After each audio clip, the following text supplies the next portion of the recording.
The beach is packed with observers, police and other officials, including Chapman, Tom, and several other members of the sharing, passing buckets of water around to keep the whale hydrated. It's too crowded for everyone to sneak in and acquire it, so Jake decides to send only two of them in.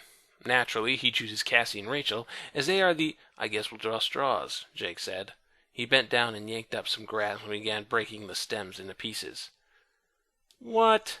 Are you kidding me, Jake? I might have expected you to fall back on the straw drawing thing 20 books ago, but you've grown into a leader that can weigh the possibilities and asset the abilities of the rest of the group. This is not the kind of thing that you would leave up to chance. Cassie and Rachel make sense, because Cassie is the kind of person who would show up and try to help the whale, and Rachel is Cassie's best friend, and people would believe that Cassie talked her into coming with her. That way, they have a reason to get close to the whale without raising suspicions. Also, Cassie knows more about giant squids, sperm whales, and deep-sea life than the rest of you, so you most definitely want her along. Rachel herself volunteers before the straw drawing is brought up. It's the most logical pairing. But no, we're going to leave this up to pure chance. Rachel manages to talk Tobias into using his superior hawk vision so that she can cheat and pick the short straw, her danger junkie characteristics coming forward. Tobias, in turn, draws the other straw to be with her. I shot Tobias a furious look. He hated the water. He could never entirely subdue his hawk instincts that told him water was definitely not his environment. It scared him, but he cheated to pick the short straw for himself. My fault. I'd insisted on going. Tobias wasn't going to let me down there without him to watch my back. Later, I would be kind of touched by that loyal gesture. But right then, I was just mad. Tobias was risking his own life because I was a jerk enough to make him cheat for me. Guilt. I hate guilt. I really must give Laura props here. First off, as best as I can determine, this was her first action adventure book, and the action in this book has been swift and exciting. But more than that, she really managed to weave in Rachel's characterization and exploration of her relationship with Tobias in pretty seamlessly. And it's spot-on characterization at that. The Rachel we see here is still wheeling from her breakdown during the David trilogy. She's seen just how dark of a person she can be and is trying to compensate by taking the really dangerous missions, both as a bit of self-redemption and self-harm. Unfortunately, that tends to bite her in the ass. Jake grabbed my arm and pulled me aside for a private word. "Don't you ever do that again," he said, far angrier than I suspected. "It's your fault Tobias is going. Remember that next time you decide to make fools of the rest of us." He let me go and I walked away, a little shaken. Jake doesn't get mad much. When he does, it sticks in your mind. Well, come on, Jake. If you actually cared about who was going on the mission, you should have assigned someone yourself. What kills me is that, for Rachel to get close to the whale, she has to go up to it with Cassie anyway. I don't know, Jake. I think you're as much to blame on Tobias going on this mission as Rachel is. There's a short bit where Tobias gets a talon stunk in a whale, and the Animorphs have to morph seagulls to knock him off, but whatever. Rachel and Tobias acquire the whale, and everyone flies out to sea. All the other Animorphs morph dolphin, while the two whales dive as deep as they can in search for the giant squid. Rachel doesn't like being down here with so much water above her, and bravo on that. I maintain that Rachel's claustrophobia was dropped out of nowhere in number 17 The Underground, but at least they're sticking with it. It takes them a while to find a giant squid, though there are plenty of smaller ones, which just begs the question, why giant squid? Why not a smaller breed?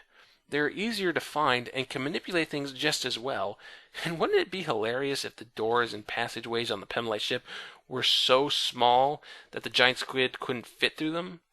Talk about egg on your face, ha ha! Also that she would be doomed. Eventually a giant squid does show up and beats the shit out of Rachel, but Tobias makes the save and they drag the thing up to the surface for everyone to acquire. They all morph the squid and find it very predatory, even to their own kind, and Rachel nearly eats Cassie. Oh well. The Animorphs dive and eventually come across the Pemmelite ship in a deep underwater chasm. It was, as the Chi had said, about 300 feet long. They had not told us what it looked like, but the faint green outline was strikingly clear. The Pemmelite ship was shaped like a sort of clownish version of one of them, like someone had done a cartoon of a Pemmelite, exaggerating the vaguely canine head, making the slender hind legs stubby, the belly chubby. "It looks like Snoopy," Cassie said. It did, kinda, like a huge, prone, faint green Snoopy. "Good, we don't want to diffuse the tension of the situation." The Animorphs get into the ship without any problem. See, the password to get into the Pemmelite system is 6. Yeah, I know the Pemmelites were peace-loving and a little too trusting, but there's a big difference between being a pacifist and being too stupid to live. The fact that the Howlers defeated the Pemmelites is incidental. You could have sent Gomer Pyle to wipe them out. The ship even goes so far as to put bubbles of water around the squids as they float around. The ship is partly organic, which is with a perfectly preserved field and forest within it. Axe gets to work on the computer. We jetted, contained within our water balloons, and came to the tree. Sure enough, a series of fairly businesslike panels were fitted into the trunk. "This is absurd," Axe said. "The bridge is a tree trunk? We Andalites love trees, but this is ludicrous. I mean, this tree runs on Java OS. We at least had Linux in our trees." Axe uses good vibes to reboot ChiNet, but then the computer announces that the Chi self-destruct sequence has been activated. To make matters worse, it turns out the Yeerks have been searching for the Pemmelite ship at the same time, and now several Yeerk submersibles are approaching. Visitor 3 is there. Visitor 3 is always there. To make matters worse... "Oh, dilemma, oh, drama, oh, the tension and excitement of it all." The voice was new, not thought-speak, high, shrill, grating. What?" Jake said. "Where did that voice come from?" "Right here, Jake. From me, Big Jake. Jake, the reluctant leader. Jake, the oh-so-tiresomely decent one. A sanctimonious killer. My least favorite kind." "The puppet master," I said. "The guy behind it all." "Where are you?" Jake demanded. "Come out and show yourself." Come out, wherever you are," the voice sang mockingly. "Of course. I'll even come out with my hands up." It appeared from behind a tree. It moved on 2 legs, body held forward and balanced by a stubby tail. It walked like a bird or a small dinosaur. It did hold its hands up, but they were weak, flimsy things, multiple jointed, but obviously designed for very light work or very low gravity. The head was surprising for that almost reptilian body, vaguely human in shape, with a narrow lower jaw and wide-set, intelligent, laughing eyes. It was wrinkled, like your thumb after a long bath. Its flesh was dark, almost black. The eye and mouth were rimmed in green. "Oh, this is the last thing we need, a satanic California raisin."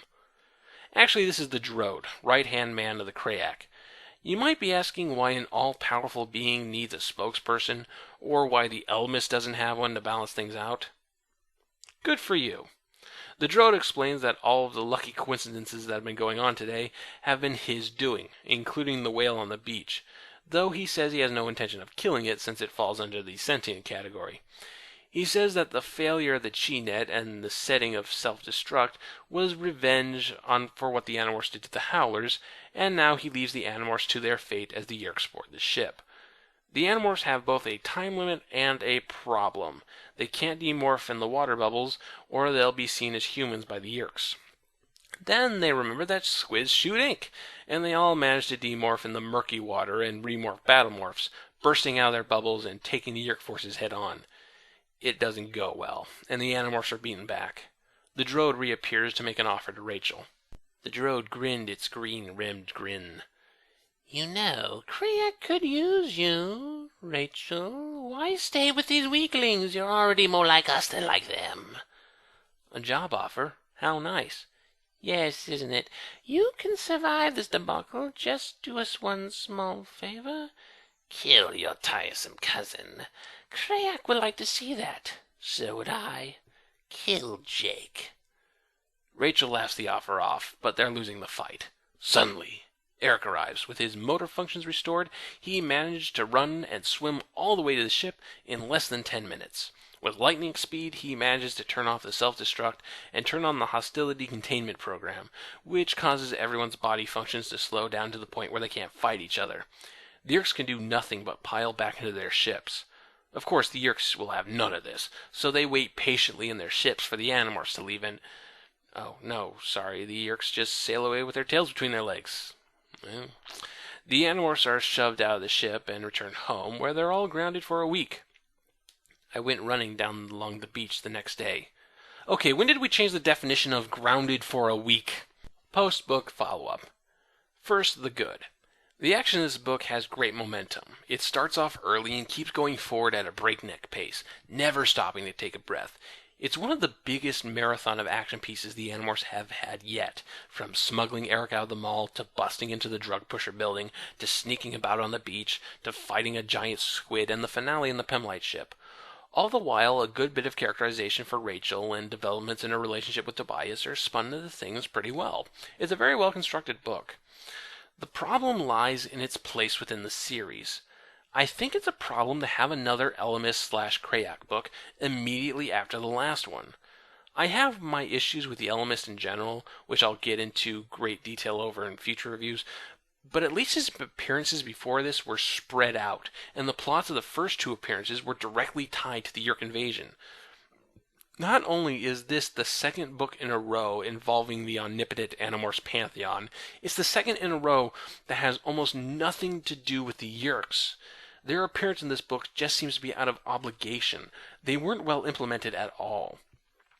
What all of this seemed to suggest at the when the book was originally published, what seemed to suggest at the time, was that the series was moving the Yeerk invasion of Earth to the status of B-plot, while the Ellimist and Crayak stuff would become the central conflict of the series. It didn't quite pan out that way, but this was when the Elements started to become overexposed and took things away from the conflict we originally signed up for. Whereas in the last book, the whole War of the Gods things showed us how small and insignificant the Animorphs were in the grand scheme of things, this book is one that suggests that the Animorphs are the center of the fucking universe, and that's bringing them to a level of comic book superhero that they were never made to be. What's more is that the Crayak and Droid's plan here is kind of weak and petty. I think a better conflict would have been for the Chi-Net to be too damaged to be fixed by the deadline, forcing the Animorphs to make a choice. Either they let the Yeerks get a hold of the Chi, pull up their memories and have them discover the Animorphs' true identity, or they initiate the self-destruct themselves in order to protect their secrets. Save the Chi, who can't fight to save the planet, or save themselves and wipe out an entire race. Putting the Animorphs in a no-win scenario like this seems like the kind of trickery an all-powerful evil being would do, and either way the Crayak would get his revenge for the destruction of the Howlers, an eye for the big evil eye. Also, all of this coincidences, having the Droid take the credit for all these happy coincidences that allow the Animorphs to move forward, that kind of sets a very bad precedent, because you could then say every coincidence from this point forward was the work of, the Ellimist or the Crayak or the Droid, and that's not a good thing. While I ended up liking this book, I did feel like there was a much better book hiding beneath it. I give number 27, The Exposed, a 7 out of 10. I gotta make my way through all these people. I done pay all this money just so I can see you. I'm about to act a doggone fool, unleash the dog on you. I'm about to bomb, chicken bomb you. Run it back, Louis, bomb, freaky storm, and I got technology, X-ray vision in the game. I can